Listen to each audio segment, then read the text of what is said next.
Hi ಎಲ್ರಿಗೂ ನಮಸ್ಕಾರ, welcome back to my channel.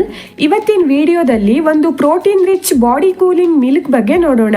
ಬೇಸಿಗೆ ಕಾಲದಲ್ಲಿ ಬಾಡಿ ಟಯರ್ಡ್ ಅನ್ಸುತ್ತೆ, ವೀಕ್ ಅನ್ಸುತ್ತೆ, ಓವರ್ ಹೀಟ್ ಆಗಿ ಇರಿಟೇಟ್ ಅನ್ಸುತ್ತೆ, ಡಿಹೈಡ್ರೇಟ್ ಆಗತ್ತೆ. ಆಗ ತುಂಬಾ ಜನ ತಂಪಾಗಿ ಏನಾದ್ರೂ ತಿನ್ಬೇಕು ಅಂತ ಐಸ್ ಕ್ರೀಮ್ ತಿಂತಾರೆ ಅಥವಾ ಕೋಲ್ಡ್ ಡ್ರಿಂಕ್ಸ್ ಕುಡಿತಾರೆ.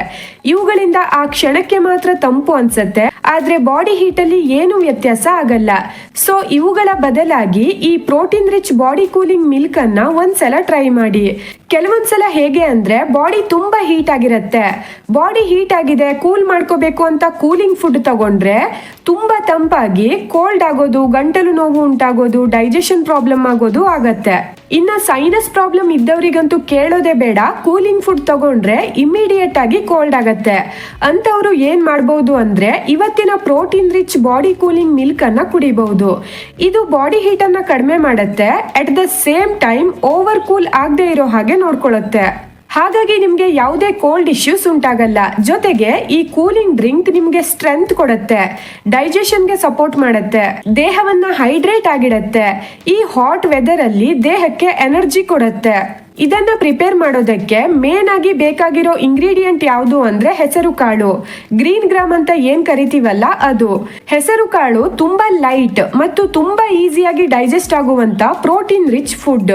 ಇದರಿಂದ ಪ್ಲಾಂಟ್ ಬೇಸ್ಡ್ ಪ್ರೋಟೀನ್ ಸಿಗತ್ತೆ, ಫೈಬರ್ ಸಿಗತ್ತೆ, ಮಿನರಲ್ ಸಿಗತ್ತೆ ಮತ್ತು ಇದು ಎನರ್ಜಿಯನ್ನ ಸ್ಲೋ ಆಗಿ ರಿಲೀಸ್ ಮಾಡುತ್ತೆ. ಬೇಸಿಗೆ ಕಾಲದಲ್ಲಿ ತುಂಬಾ ಬೆವರೋದ್ರಿಂದ ಮಿನರಲ್ಸ್ ಲಾಸ್ ಆಗಿ ನಮ್ಗೆ ಬೇಗ ವೀಕ್ನೆಸ್ ಆಗತ್ತೆ. ಇಂಥ ಟೈಮಲ್ಲಿ ನಾವು ಈ ಕೂಲಿಂಗ್ ಮಿಲ್ಕ್ ಅನ್ನ ಕುಡಿಯೋದ್ರಿಂದ ದೇಹಕ್ಕೆ ಶಕ್ತಿ ಸಿಗತ್ತೆ. ಕೆಲವೊಂದಿಷ್ಟು ಪ್ರೋಟೀನ್ ಹೆಚ್ಚಾಗಿರುವಂತ ಆಹಾರಗಳು ದೇಹದಲ್ಲಿ ಹೀಟ್ ಅನ್ನ ಜಾಸ್ತಿ ಮಾಡುತ್ತೆ ಮತ್ತು ಹೊಟ್ಟೆ ಉಬ್ಬರ ಆಗತ್ತೆ. ಆದ್ರೆ ಹೆಸರು ಕಾಳನ್ನ ನೀವು ನಾನು ಹೇಳುವಂತ ರೀತಿಯಲ್ಲಿ ಪ್ರಾಪರ್ ಆಗಿ ಪ್ರಿಪೇರ್ ಮಾಡ್ಕೊಂಡು ಕುಡಿಯೋದ್ರಿಂದ ಯಾವ ಸಮಸ್ಯೆನೂ ಆಗಲ್ಲ. ಸೊ ಇದನ್ನ ಪ್ರಿಪೇರ್ ಮಾಡೋಕೆ 1 ಕಪ್ ಆಗುವಷ್ಟು ಹೆಸರು ಕಾಳನ್ನ ತಗೊಂಡು ನೀಟಾಗಿ ಡ್ರೈ ರೋಸ್ಟ್ ಮಾಡ್ಕೋಬೇಕು. ಹೆಸರು ಕಾಳು ಲೈಟ್ ಆಗಿ ಕಂದು ಬಣ್ಣಕ್ಕೆ ತಿರುಗಿದ್ರೆ ಸಾಕು, ತುಂಬಾ ಜಾಸ್ತಿನೂ ರೋಸ್ಟ್ ಮಾಡಬಾರ್ದು. ಇದು ಕರೆಕ್ಟ್ ಆಗಿ ರೋಸ್ಟ್ ಆಗ್ತಾ ಆಗ್ತಾ ಒಂದು ಪರಿಮಳ ಬರೋಕೆ ಸ್ಟಾರ್ಟ್ ಆಗತ್ತೆ. ಆ ಹಂತಕ್ಕೆ ಬಂದ್ಮೇಲೆ ಸ್ಟಾಪ್ ಮಾಡಿ. ನೀವು ಕರೆಕ್ಟ್ ಆಗಿ ರೋಸ್ಟ್ ಮಾಡೋದ್ರಿಂದ ಈ ಕೂಲಿಂಗ್ ಡ್ರಿಂಕ್ಗೆ ಒಂದು ಫ್ಲೇವರ್ ಸಿಗತ್ತೆ, ಹೆಸರು ಕಾಳಿನ ಹಸಿ ಸ್ಮೆಲ್ ಕಡಿಮೆ ಆಗತ್ತೆ. ನೀಟಾಗಿ ರೋಸ್ಟ್ ಮಾಡ್ಕೊಂಡಾದ್ಮೇಲೆ ಇದನ್ನ ಕಂಪ್ಲೀಟ್ ಆಗಿ ಕೂಲ್ ಆಗೋಕೆ ಬಿಡಬೇಕು. ಕಂಪ್ಲೀಟ್ ಆಗಿ ಕೂಲ್ ಆದ್ಮೇಲೆ ಫಸ್ಟ್ ಹೆಸರು ಕಾಳನ್ನ ಫೈನ್ ಪೌಡರ್ ಆಗಿ ಮಾಡ್ಕೋಬೇಕು. ಯಾಕಂದ್ರೆ ನೀವು ಡೈರೆಕ್ಟ್ ಆಗಿ ನೀರ್ ಸೇರಿಸ್ಕೊಂಡು ರುಬ್ಬಿದ್ರೆ ಫೈನ್ ಪೇಸ್ಟ್ ಆಗೋಕೆ ತುಂಬಾ ಟೈಮ್ ತಗೊಳುತ್ತೆ, ಕಾಳು ಕಡಿ ಕಡಿಯಾಗೆ ಇರುತ್ತೆ. ನಂತರ ಇದಕ್ಕೆ ತೆಂಗಿನಕಾಯಿ ಚೂರನ್ನ ಹಾಕೋಬೇಕು. ತೆಂಗಿನಕಾಯಿ ನ್ಯಾಚುರಲ್ ಆಗಿ ನಮ್ಮ ಬಾಡಿಯನ್ನ ಕೂಲ್ ಆಗಿಡತ್ತೆ ಮತ್ತು ಹೈಡ್ರೇಟಿಂಗ್ ಆಗಿ ಇಡತ್ತೆ. ನಾವು ಜಾಸ್ತಿ ಬೆವರ್ದಾಗ ಎಲೆಕ್ಟ್ರೋಲೈಟ್ಸ್ ಲಾಸ್ ಆಗತ್ತಲ್ವಾ, ತೆಂಗಿನಕಾಯಿ ಪುನಃ ಎಲೆಕ್ಟ್ರೋಲೈಟ್ ಬ್ಯಾಲೆನ್ಸ್ ಮಾಡತ್ತೆ. ಜೊತೆಗೆ ಇದರಲ್ಲಿ ಹೆಲ್ದಿ ಫ್ಯಾಟ್ಸ್ ಕೂಡ ಇರೋದ್ರಿಂದ ಸ್ಥಿರವಾದ ಎನರ್ಜಿಯನ್ನ ಕೊಡುತ್ತೆ ಮತ್ತು ತುಂಬಾ ಸಮಯದವರೆಗೆ ಹೊಟ್ಟೆ ಫುಲ್ ಆಗಿರುತ್ತೆ. ಈ ಡ್ರಿಂಕಿಗೆ ಒಂದು ರಿಚ್ ಟೆಕ್ಸ್ಚರ್ ಕೊಡುತ್ತೆ. ನೆಕ್ಸ್ಟ್ ನಿಮ್ಗೆ ರುಚಿಗೆ ಎಷ್ಟು ಬೇಕೋ ಅಷ್ಟು ಬೆಲ್ಲವನ್ನ ಹಾಕೊಳ್ಳಿ. ತುಂಬಾ ಜಾಸ್ತಿನೂ ಹಾಕೊಳ್ಳೋಕೆ ಹೋಗ್ಬೇಡಿ, ಲಿಮಿಟ್ ಅಲ್ಲಿ ಯೂಸ್ ಮಾಡಿ. ಬೆಲ್ಲದಿಂದ ನಮ್ಗೆ ಐರನ್ ಮತ್ತು ಪೊಟ್ಯಾಷಿಯಂನಂತಹ ಮಿನರಲ್ಸ್ಗಳು ಸಿಗತ್ತೆ.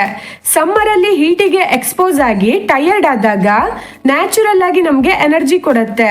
ಇನ್ನೊಂದೇನಂದ್ರೆ ನೀವು ಬೆಲ್ಲವನ್ನೇ ಹಾಕೋಬೇಕು. ಯಾಕಂದ್ರೆ ರೋಸ್ಟ್ ಮಾಡಿರುವಂತಹ ಹೆಸರು ಕಾಳು ಮತ್ತು ತೆಂಗಿನಕಾಯಿ ಜೊತೆಗೆ ಬೆಲ್ಲ ಸೇರಿದಾಗ ಒಳ್ಳೆ ಫ್ಲೇವರ್ ಕೊಡುತ್ತೆ. ಶುಗರ್ ಹಾಕೊಂಡ್ರೆ ನಿಮ್ಗೆ ಆ ಫ್ಲೇವರ್ ಸಿಗಲ್ಲ ಮತ್ತೆ ಝೀರೋ ನ್ಯೂಟ್ರಿಷನ್.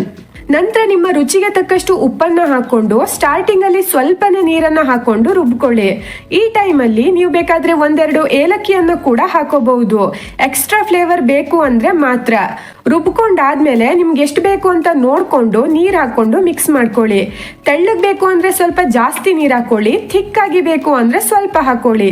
ಕರೆಕ್ಟ್ ಆಗಿ ಮಿಕ್ಸ್ ಮಾಡ್ಕೊಂಡು ಇದನ್ನ ನೀವು ಬೇಕಾದ್ರೆ ಸ್ವಲ್ಪ ಹೊತ್ತು ರೆಫ್ರಿಜರೇಟರ್ ಅಲ್ಲಿ ಇಟ್ಕೊಂಡು ಕುಡಿಬಹುದು ಅಥವಾ 1-2 ಐಸ್ ಕ್ಯೂಬ್ಸ್ ಹಾಕೊಂಡು ಕುಡಿಬಹುದು. ತುಂಬಾ ರಿಫ್ರೆಶಿಂಗ್ ಆಗಿರುತ್ತೆ. ಇದನ್ನ ನೀವು ಡೈಲಿ ಪ್ರಿಪೇರ್ ಮಾಡಬೇಕು ಅಂತ ಏನಿಲ್ಲ, ಒಂದ್ಸಲ ಪ್ರಿಪೇರ್ ಮಾಡಿದ್ರೆ 2 ದಿನ ರೆಫ್ರಿಜರೇಟರ್ ಅಲ್ಲಿ ಇಟ್ಕೊಂಡು ಕುಡಿಬಹುದು. ಬೆಳಿಗ್ಗೆ ತಿಂಡಿ ಆದ್ಮೇಲೆ ಅಥವಾ ಮಧ್ಯಾಹ್ನದ ಟೈಮಲ್ಲಿ ಅಥವಾ ಈವ್ನಿಂಗ್ ಟೈಮಲ್ಲಿ ಯಾವಾಗ ಬೇಕಾದ್ರೂ ಇದನ್ನ ಕುಡಿಬಹುದು. ಡೈಲಿ 1 ಲೋಟ ಕುಡಿದ್ರೆ ಸಾಕು, ಹೆಚ್ಚು ಅಂದ್ರೆ 2 ಲೋಟ ಕುಡಿಬಹುದು, ಅದಕ್ಕಿಂತ ಹೆಚ್ಚಾಗಿ ಕುಡಿಬೇಡಿ. ಈ body cooling protein rich milk ನ ಒಂದು ದೊಡ್ಡ ಅಡ್ವಾಂಟೇಜ್ ಏನಂದ್ರೆ ಇದು ನಮ್ಮ ದೇಹವನ್ನ ಒಂದೇ ಸಲ ಸಡನ್ ಆಗಿ ಎಕ್ಸ್ಟ್ರೀಮ್ ಆಗಿ ಕೂಲ್ ಮಾಡೋ ಬದಲು ಹಂತ ಹಂತವಾಗಿ ಕೂಲ್ ಮಾಡತ್ತೆ. ಇನ್ನೊಂದು ಇಂಪಾರ್ಟೆಂಟ್ ಬೆನಿಫಿಟ್ ಏನಂದ್ರೆ ಪ್ರೋಟೀನ್. ಹೊರಗಡೆ ವಾತಾವರಣದಲ್ಲಿ ತುಂಬಾ ಬಿಸಿಲಿದ್ದಾಗ ನಮ್ಗೆ ಏನು ತಿನ್ಬೇಕು ಅಂತ ಅನ್ಸಲ್ಲ, ಯಾಕಂದ್ರೆ ಹಸಿವು ಕಡಿಮೆ ಆಗಿರತ್ತೆ. ಏನಾದ್ರೂ ಲಿಕ್ವಿಡ್ ಐಟಮ್ಸ್ ಅನ್ನೇ ತಿನ್ಕೊಂಡಿರೋಣ ಅನ್ಸತ್ತೆ. ಇದರಿಂದ ಬಾಡಿಲಿ ವೀಕ್ನೆಸ್ ಆಗೋದು, ಸುಸ್ತಾಗೋದು, ತಲೆ ಸುತ್ತೋದೆಲ್ಲ ಸ್ಟಾರ್ಟ್ ಆಗತ್ತೆ. ಇಂಥ ಟೈಮಲ್ಲಿ ನೀವು ಪ್ರೋಟೀನ್ ರಿಚ್ ಕೂಲಿಂಗ್ ಮಿಲ್ಕ್ ಅನ್ನ ಕುಡಿಯೋದ್ರಿಂದ ನಮ್ಮ ಮಸಲ್ಸ್ಗೆ ಮತ್ತು ಬಾಡಿ ರಿಪೇರಿ ಆಗೋಕೆ ಸಪೋರ್ಟ್ ಮಾಡುತ್ತೆ. ಜೊತೆಗೆ ಯಾರ್ಯಾರಿಗೆ ಬಾಡಿ ಹೀಟ್ ಹೆಚ್ಚಾಗಿ ಬಾಯಿ ಹುಣ್ಣಾಗೋದು, ಸುಸ್ತಾಗೋದು, ಉರಿಮೂತ್ರ ಆಗೋದು, ಇರಿಟೇಟ್ ಆಗೋದು, ವಿಪರೀತವಾಗಿ ಬಾಯಾರಿಕೆ ಆಗೋದು ಆಗ್ತಿರತ್ತೆ ನೋಡಿ, ಅಂತವರಿಗೆ ಇದು ಬೆಸ್ಟ್. ಮತ್ತೆ ಯಾರ್ಯಾರು ಮನೆಯಿಂದ ಹೊರಗಡೆ ಹೋಗಿ ಕೆಲಸ ಮಾಡ್ತಾರೆ, ಬಿಸಿಲಲ್ಲಿ ಕೆಲಸ ಮಾಡ್ತಾರೆ, ಬಿಸಿಲಲ್ಲಿ ಟ್ರಾವೆಲ್ ಮಾಡ್ತಾರೆ, ತುಂಬಾ ಹೊತ್ತು ಕಿಚನ್ ಅಲ್ಲಿ ಟೈಮ್ ಸ್ಪೆಂಡ್ ಮಾಡ್ತಾರೆ ನೋಡಿ, ಅಂತವರಿಗೂ ಕೂಡ ತುಂಬಾ ಒಳ್ಳೇದು. ಮನೆಗೆ ಬಂದ್ಮೇಲೆ 1 ಲೋಟ ಇದನ್ನ ಕುಡಿದ್ರೆ ದೇಹವನ್ನ ತಂಪಾಗಿ ಇಡತ್ತೆ. ಇನ್ನು ಯಾರಿಗಾದ್ರೂ ಅಡಿಷನಲ್ ಫ್ಲೇವರ್ಸ್ ಬೇಕು ಅಂದ್ರೆ ಇದಕ್ಕೇನೆ 1 ಟೀ ಸ್ಪೂನ್ ಆಗೋವಷ್ಟು ಸಬ್ಜಾ ಬೀಜವನ್ನ ನೀರಲ್ಲಿ ನೆನೆಸಿಟ್ಕೊಂಡು ಹಾಕೋಬಹುದು. ಸೊ ನಿಮಗೂ ಕೂಡ ಬೇಸಿಗೆ ಕಾಲದಲ್ಲಿ ಬಾಡಿ ಕೂಲ್ ಆಗಿರ್ಬೇಕು, ಆದ್ರೆ ತುಂಬಾ ಕೂಲ್ ಆಗಬಾರ್ದು. ಮತ್ತೆ ಇದರಿಂದ ಬಾಡಿಗೆ ಸ್ಟ್ರೆಂತ್ ಕೂಡ ಸಿಗ್ಬೇಕು ಅಂದ್ರೆ ಈ protein rich body cooling milk ಅನ್ನ ಖಂಡಿತವಾಗ್ಲೂ ಒಂದ್ಸಲ ಟ್ರೈ ಮಾಡಿ. ಟೇಸ್ಟ್ ಹೇಗಿತ್ತು ಅನ್ನೋದನ್ನ ಕಮೆಂಟ್ ಮಾಡಿ. ವಿಡಿಯೋ ಹೆಲ್ಪ್ಫುಲ್ ಅನ್ಸಿದ್ರೆ ಲೈಕ್ ಮಾಡಿ, ಶೇರ್ ಮಾಡಿ, ನಮ್ಮ ಚಾನೆಲ್ ಸಬ್ಸ್ಕ್ರೈಬ್ ಮಾಡಿಕೊಂಡು ಸಪೋರ್ಟ್ ಮಾಡಿ.